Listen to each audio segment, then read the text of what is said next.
Hello everyone, welcome to this Taylor Wessing webinar entitled Dissecting the Regeneron and Kymab mouse case. Many apologies for the delayed start. We've had a few technical problems at our end, but hopefully those are now resolved and everyone can hear us.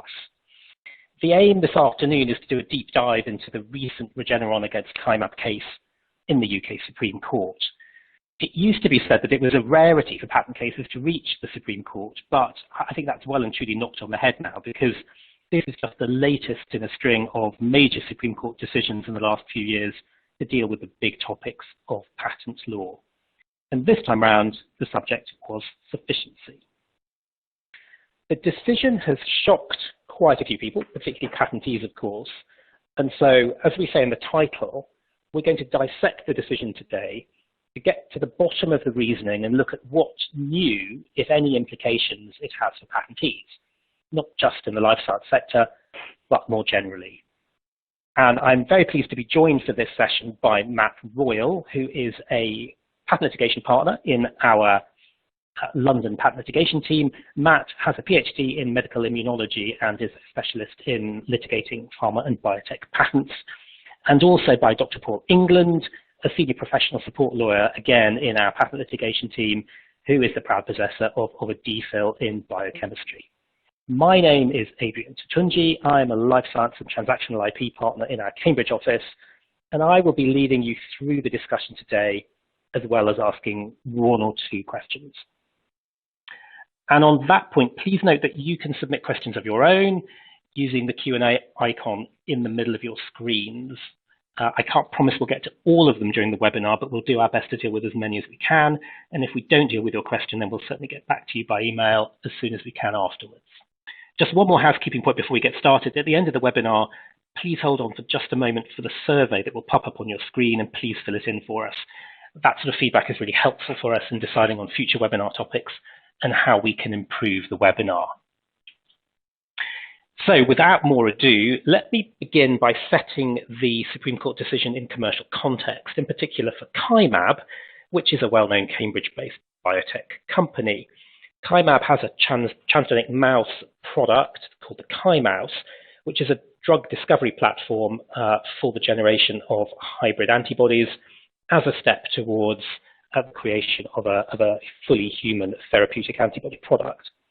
And the Kymab mouse, the transgenic mouse, was the subject of an infringement claim by Regeneron in the Patents Court and the Court of Appeal.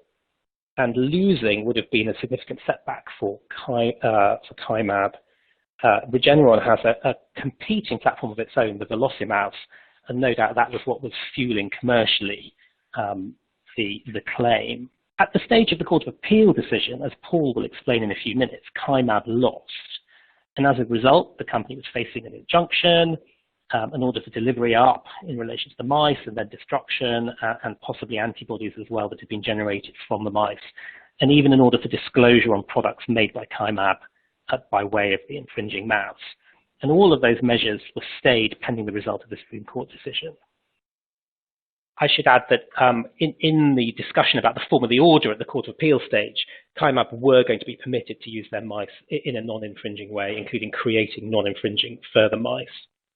So the win for Kymab in the Supreme Court was a major victory, swept away all those sanctions, but has it come at a wider cost to patentees?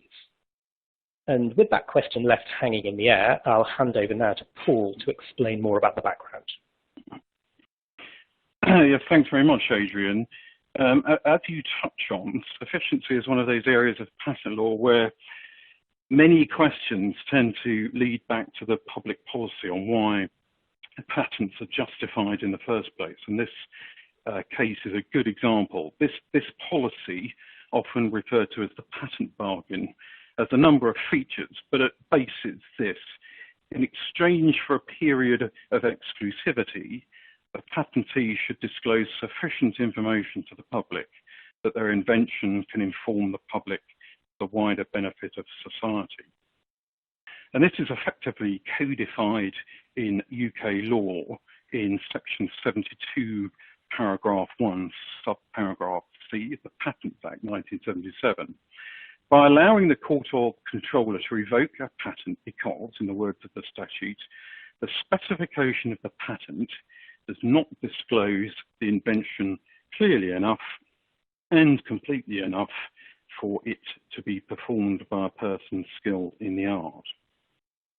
So, like enablement in the context of novelty challenges, the skilled person must be able to perform the invention disclosed without undue burden. In other words, they're entitled to make trial and error experiments using their common general knowledge in order to get the disclosed invention to work, but they must be able to do that across the full extent of the monopoly claimed. And what this means is the fact that a few marginal instances can't be made to work won't be enough to attack the sufficiency of a claim. But there will be insufficiency if it can be shown that a substantial proportion of the claimed embodiments can't be made to work by the skilled person using their common general knowledge and routine trial and error. There's also an established principle that the disclosure of how to perform one embodiment of the invention will be sufficient to support other embodiments claimed if it discloses a principle of general application, which will work in respect of all those embodiments across the claim. And this is where the Supreme Court decision in Regeneron and Kymab comes in, because it essentially deals with this rule on a principle of general application and how it had to become somewhat detached by the Court of Appeal from the basic enablement requirement. So I'm going to go straight in and look at what Regeneron and Kymab is about and what the lower instance decisions were before passing to Matt to discuss the principle of general application issue that went to the Supreme Court. But it may be helpful for all of you following the ins and outs of this case to say at the outset that the Regeneron-Kymab decision was split in the Supreme Court, and by a majority of 4-1, the court held the product claims of Regeneron's transgenic mice patents invalid for insufficiency. So at first instance, a lot of evidence was heard on the technology background to the case, but I've sought to reduce that here in this talk to the absolute minimum necessary to understand what the Supreme Court has done. So I hope I haven't glossed over the science too much. There are actually two patents at issue in the case, the first being the parent of the second, and so each having substantially the same disclosure, if not claims. The parent patent was EP 1360-287, and this claims methods of modifying the antibody variable regions of a mouse cell DNA by replacement of the mouse antibody variable genes with the equivalent human genes, that is, a human antibody light chain variable region, variable V and joining J, or heavy chain variable region V diversity D and J, whilst retaining the mouse constant regions, thus creating reverse chimeric locus, as it's called. And the method described in this patent uses, in particular, targeting vectors for use in eukaryotic cells called LT-vecs, which are particularly large fragments of cloned genomic DNA, and it uses those in combination with a particular assay, the modification of allele MOA assay. So in short, it's a method of humanizing the variable regions of a mouse antibody to create this reverse chimeric locus, which the gray areas on in the picture on the slide are human, and the rest is mouse. So the second patent at issue was a divisional of the patent I've just discussed, and this was EP 2264163, and it's actually claim one of this patent that the Supreme Court ended up focused on, and this claims a transgenic mouse that results from the parent patent, that is, those containing the reverse chimeric locus. And I'll just read out the claim. It's to a transgenic mouse that produces hybrid antibodies containing human variable regions and mouse constant regions, wherein said mouse comprises an in situ replacement of mouse VDJ regions with human VDJ regions at a murine chromosomal immunoglobulin heavy chain locus and an in situ replacement of mouse VJ regions with human VJ regions at a murine chromosomal immunoglobulin light chain locus. That's the claim. So in short, it's a mouse producing antibodies with human VDJ regions or VJ regions due to this producing this reverse chimeric locus. As an aside, because nothing in the case turns on it, the genes for these regions undergo rearrangement during the B cell maturation process in the mouse, which is shown in the picture, as well as a process of somatic hypermutation that it introduces potentially dozens of mutations in the variable region, and thus the potential for specificity. The hybrid antibodies produced by these techniques aren't, however, the final therapeutic product because they contain mouse constant regions, which would be liable to induce the human anti-mouse antibody HAMA response. But that doesn't matter because they can be engineered to produce fully human antibodies in a subsequent step by replacing the mouse constant regions with human constant regions. What really matters, and is the important point to remember in this case, is that by virtue of the reverse chimeric locus, the mice produced using the above techniques are not immunologically sick. That is, their ability to produce antibodies is not compromised. And this was a significant inventive advance compared to the techniques of the prior art and was a central issue in the decisions of the Court of Appeal and the Supreme Court that we are going to be concerned with. And this isn't to say there were not a number of other issues that have been in dispute in both the Patents Court and the Court of Appeal. They had, in particular, as Adrian says, alleged infringement of the patents by the Kymab mouse technology, which, as Adrian also points out, as a result of the Supreme Court holding the patent invalid, doesn't infringe. However, as I say, the only issue before the Supreme Court was whether the patents were invalid for lack of sufficiency. And the focus of the Supreme Court decision is on Claim 1 of the 163 patent divisional, because if this were invalid for sufficiency, so too would be the other relevant claims. So at first instance, the late Mr. Justice Henry Carr had actually held the patents insufficient for a different reason to the Supreme Court. And this is for what I'm calling on this slide, the first issue. And Henry Carr, J, held that the method of the 287 patent was insufficient on the classic ground that I mentioned, which was that it wasn't capable of being performed at the priority date without undue burden and without invention. And as a result, the judge also held that the product claims in issue in this and the 163 patent, which relied on the method, must necessarily also be insufficient.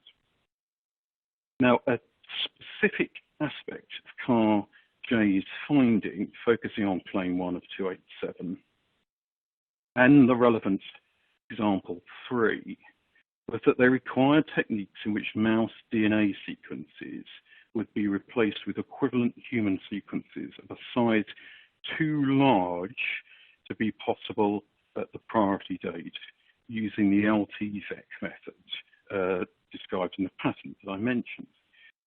Also, the alternative technique of example 3 using recombinase mediated cassette exchange, or MCE, would not have worked either on the evidence. Indeed, example 3 apparently had been shown by Regeneron's own scientists not to be reproducible at the priority date.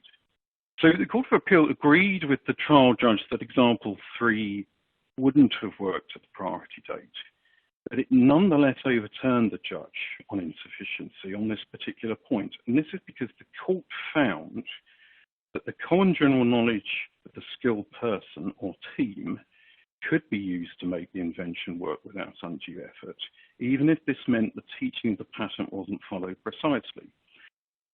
In particular, expert evidence from the trial, which the judge hadn't considered in this context, suggested that a skilled person would have considered it obvious to use techniques known at the priority date of the patents to shorten the inserts to a manageable size. And these include the use of a genetically engineered construct, which includes the human VD and J segments, in which non-essential DNA sequences, such as introns, have been removed. And that is what's called the mini-gene approach. And these techniques, according to the Court of Appeal, provided the necessary support for the process claim, even though they could produce only a hybrid gene structure with a small subset of the 125 human V segments in the variable region and an unspecified number of human D and J segments. Transplantation of the whole of the human variable region into a hybrid gene structure as taught by the patent would, however, not be possible. And apparently this has only been achieved with the benefit of further inventive processes not forming part of the disclosure to patents or the prior art at a later date. So Paul, just to clarify, that means that Henry Carr held the patent invalid for insufficiency on the first issue, and that finding was overturned by the Court of Appeal, applying evidence on other common general knowledge techniques that had been given during trial but hadn't been drawn to his attention, so didn't feature in his judgment. Adrian, yeah, that's right. So it wasn't drawn to his attention that the evidence about common general knowledge techniques was relevant to this issue. It wasn't drawn to his attention by Regeneron until his judgment had been handed down, which is a pretty unusual and unsatisfactory state of affairs. Yes, indeed. But then there's also a second insufficiency issue raised in the Court of Appeal, on which the Court of Appeal finally upheld sufficiency. Yes, that's right. That's exactly. So it's a second issue so I've dispensed with the first issue, and it's a second issue that is actually crucial to the case. But I'm going to hand to Matt to explain that. Thanks, Paul. Yes, there was a second issue concerning sufficiency, and that was the one that made it to the Supreme Court. The second issue was the one on a principle of general application. This concerned the fact that mice could be made containing a small range of the human variable regions, but even allowing for the common general knowledge techniques that Paul has just described, none could be made containing the entire human variable region. The product claims nonetheless claimed a mouse producing antibodies containing all possible human variable region combinations, including full-length human variable regions. The claims therefore covered a mouse which would be capable of producing many, many antibodies that could not be made at all at the priority date one way or another.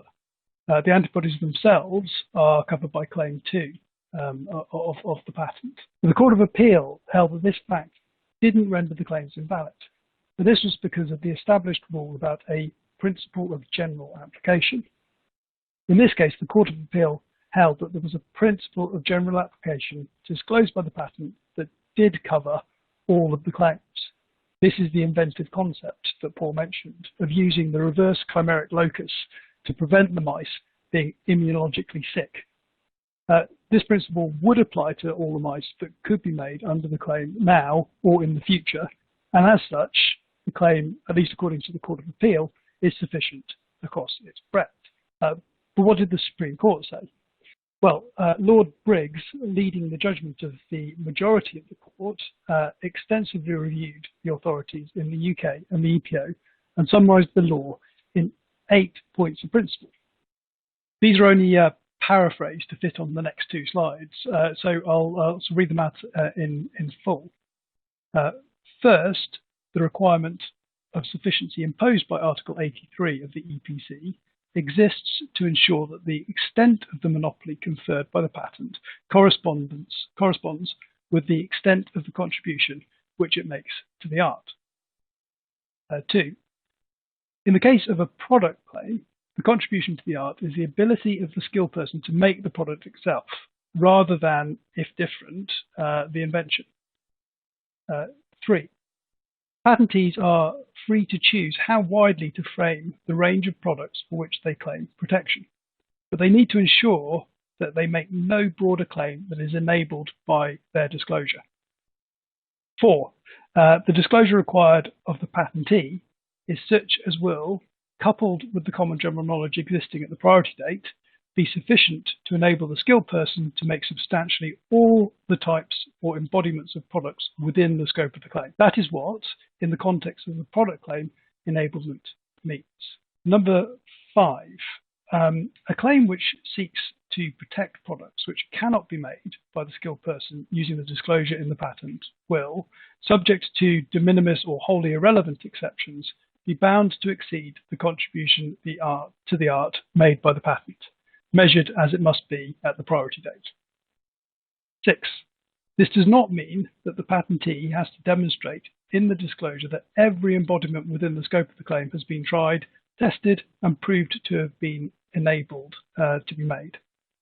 Patentees may rely, if they can, upon a principle of general application if it would appear reasonably likely to enable the whole range of products within the scope of the claim to be made. But they take the risk, if challenged, that the supposed general principle will be proved at trial not in fact to enable a significant, relevant part of the claimed range to be made as at the priority date. 7. Nor will a claim in which substance passes the sufficiency test be defeated by dividing the product into a range denominated by some wholly irrelevant factor, such as the length of a mouse's tail.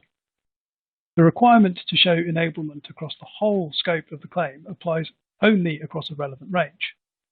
Put broadly, the range will be relevant if it is denominated by reference to a variable which significantly affects the value or utility of the product in achieving the purpose for which it is to be made.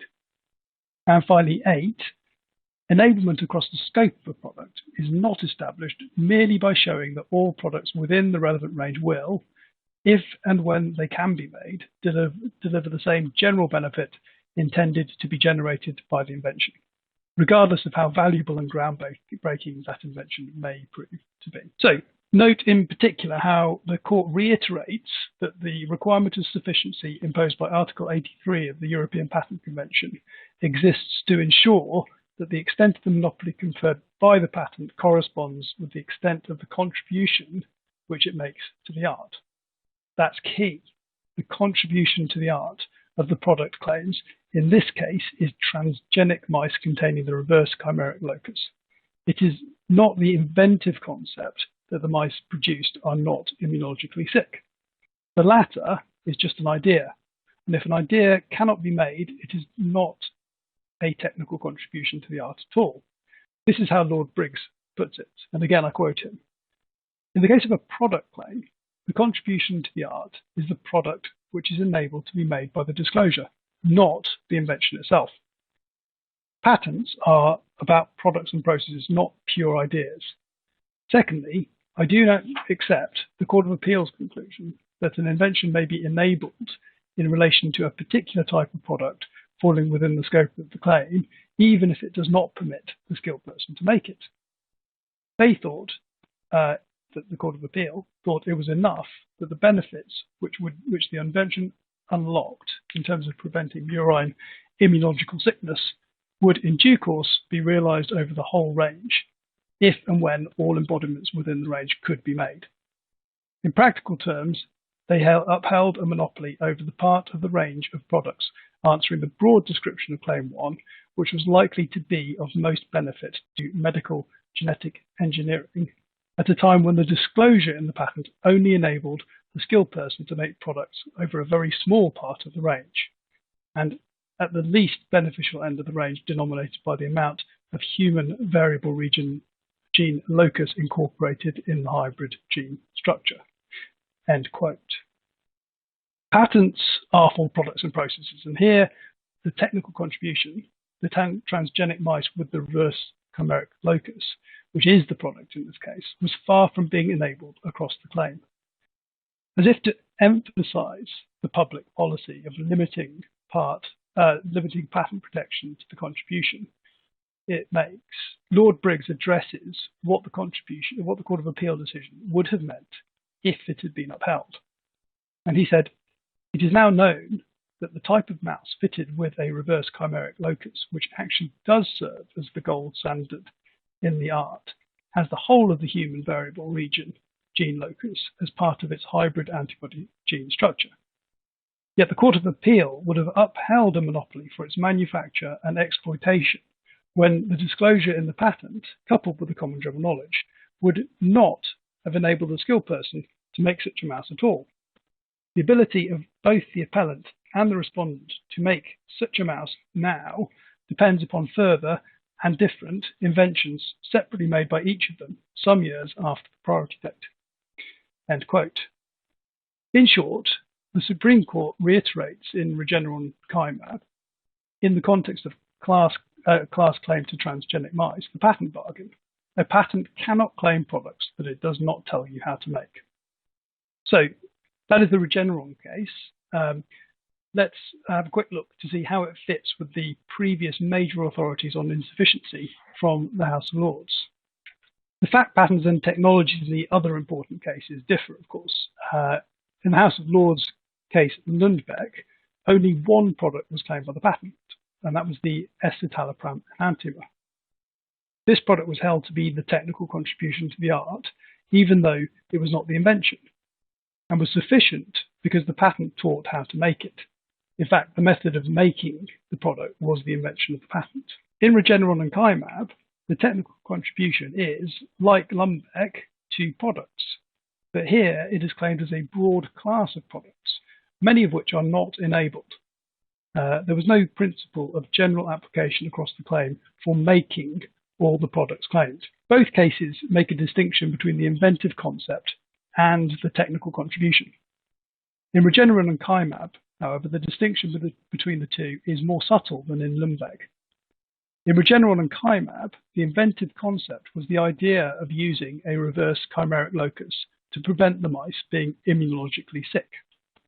As a mere idea, this could not amount to a technical contribution, and it could not enable all the products of the claim to be made. The House of Lords case in Biogen is different again. The patent in Biogen was a hybrid product and process claim to recombinant DNA molecules. And so the technical contribution was in both. Like the claims in Regeneron and Kymab, it was also a class claim. But in the Biogen case, it was the process element of the technical contribution that was not enabled. The claim covered the whole class of recombinant techniques, but only enabled one of them. Thanks, Matt. So thanks for leading us through the Supreme Court decision and then setting it in context with Lundbeck and also with Biogen. If we sort of look forward and now think about what are the implications of the decision for patent law more generally, are there any things that spring to mind?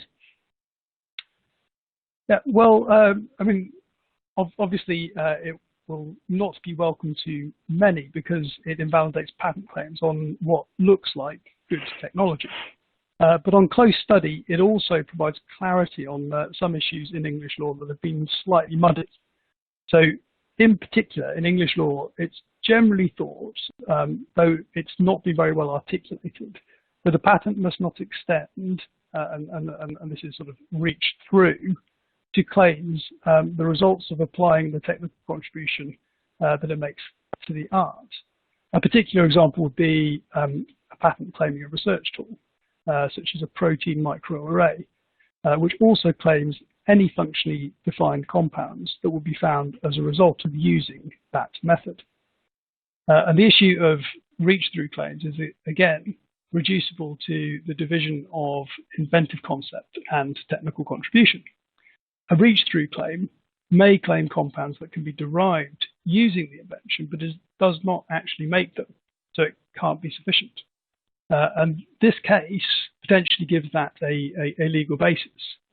So looking at the claim here, it could be argued that Regeneron's claim is actually a form of reach-through claim. It's claiming an invention to a reverse chimeric locus mouse with human VDJ regions that can produce antibodies of various types. And those antibodies actually are claimed expressly in Claim 2 of the patent. but these antibodies haven't yet been made, and most could not be produced by the mice that can be made or are made sufficient by the patent because of the limited amount of human variable region that those mice would contain. So the mice are essentially a research tool and could potentially be applying a reach-through claims. Okay, so that's interesting. So playing that back, it sounds like this case may now draw a line under the long-running debate about the validity of reach-through claims, and provide some jurisprudential, I guess, rigor to the conclusion that those claims are invalid, which is, yeah, a pretty far-reaching conclusion, which is interesting. Another question which has come up, and actually which played quite heavily in the Court of Appeal's mind, was whether this decision allows future products or processes to fall within a claim, often referred to as inventive improvements or inventive infringement. Are these still possible in your view, Matt? Yeah, I think the answer is yes, but it does depend on a number of factors, not least the specific nature and drafting of the claim, the level of generality that the claim is drafted at, and how it's construed sort of by the court. I mean, to take a hypothetical and sort of very simple example, which no doubt would be crucified by a judge were I to make any submissions of this sort in court. If you imagine a claim to a bicycle drafted simply to claim a vehicle with two spoked wheels, a seat, handlebars, and driven by a person using pedals. Now, I mean, suppose this patent was filed in the 1870s. The only embodiment claimed that the bicycle was the penny farthing. Would it be sufficient? I think the answer is yes, because within the terms of the claim, each of the features, so that's the wheels, the seat, the handlebars, and the pedals, is supported by the penny farthing. So the promise of the patent is delivered, and the fact that there are other ways of doing this at a later date doesn't affect this. The patent is sufficient at the relevant date. To quibble that it doesn't disclose how to make a bicycle with a chain or with suspension is irrelevant, because that is not what the patent promises. I mean, this is the equivalent of Lord Briggs's length of a mouse's tail. But supposing again that, sort of unlike real patents, this patent had an unlimited term, moving forward in history or in the history of bicycle design, or moving forward in history, whichever works, it would be, or would it be infringed by a BMX or a mountain bike with a chain and with suspension? I think again the answer must be yes, because both of those types of bike have all of the features claimed. They just have additional features on top of that. So I mean I suppose, sort of circling back, if you ask the question, why is the Regeneron patent insufficient? And the answer is because the features of its own claim 1 are not enabled. It makes mice capable, it claims mice capable of producing antibodies from the full spectrum of human VDJ regions to just a few such regions. And these combinations of different amounts of human DNA run to sort of thousands, if not millions, of possible combinations of lengths of DNA incorporated into the mouse. And each potential combination is a feature of the claim. But few, very few, are actually enabled. And the promise of the patent, or the technical effect of the patent, is not delivered, certainly not across its scope. I mean, I think drawing an analogy to the chemical field, it's rather like a Marcuse formula based claim covering millions of combinations of molecules, but only a few of them can actually be made. Thanks, Matt. Thank you for sharing those insights. So I think that brings us close to the end of the session. And I think in some final thoughts, just summarising and playing back some of the comments that you and Paul have given, I think it does require a lot of thinking through on a case-by-case basis, because, as both of you have said, claims can differ greatly in their drafting, particularly in the biotech field. And I suppose one question that the case throws up is, how should the claim have been drafted? We've discussed this offline between ourselves, and it will be interesting to hear if anyone else who's dialed in has got some thoughts on this point. But as things stand, I think the only answer is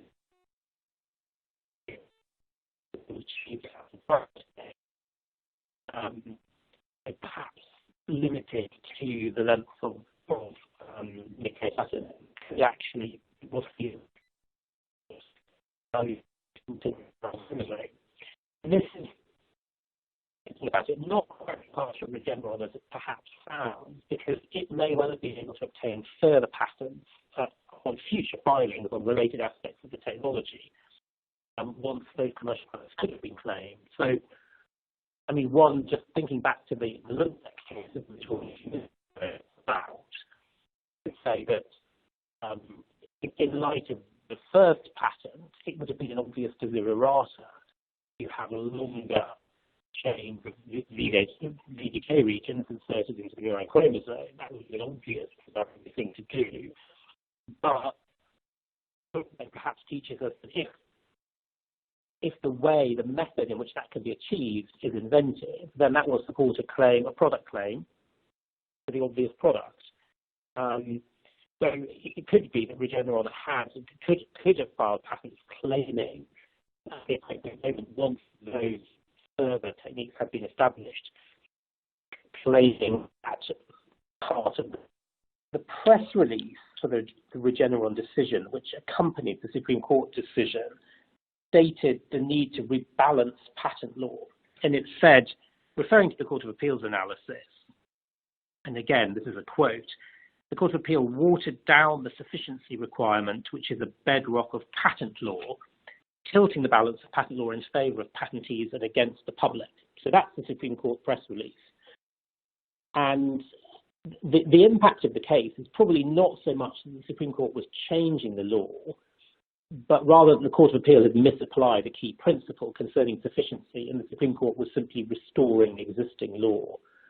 The Court of Appeal decision would effectively allow the claiming of products in a patent that could not be made, merely on the basis the patentee had come up with an inventive concept that would apply to them when eventually made.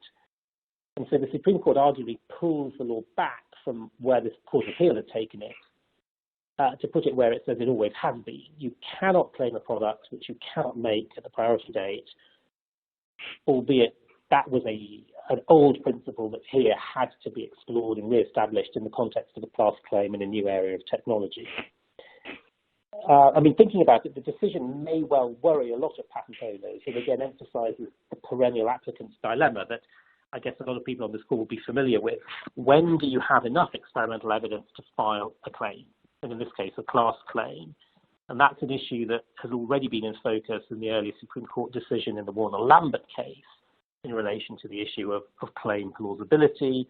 And no doubt it's an issue that will trouble patentees and patent attorneys and their patent litigators going forward in the sufficiency context as well. So that brings us to the end of our comments and our observations. If anyone has any questions, then please feel free to put them in the Q&A, and we will take them now before we draw the session to an end. If nothing comes through, then do feel free to drop us a line afterwards. I think our contact details are on the presentation, which we will circulate by email afterwards, along with a recording of this session. Do feel free to raise questions and ping them over to us. But without any further questions, then it just remains for me to thank Matt and Paul again for their work this afternoon in sharing their thoughts and their analysis on this case, and to thank you for dialing in and spending some time with us. Thank you.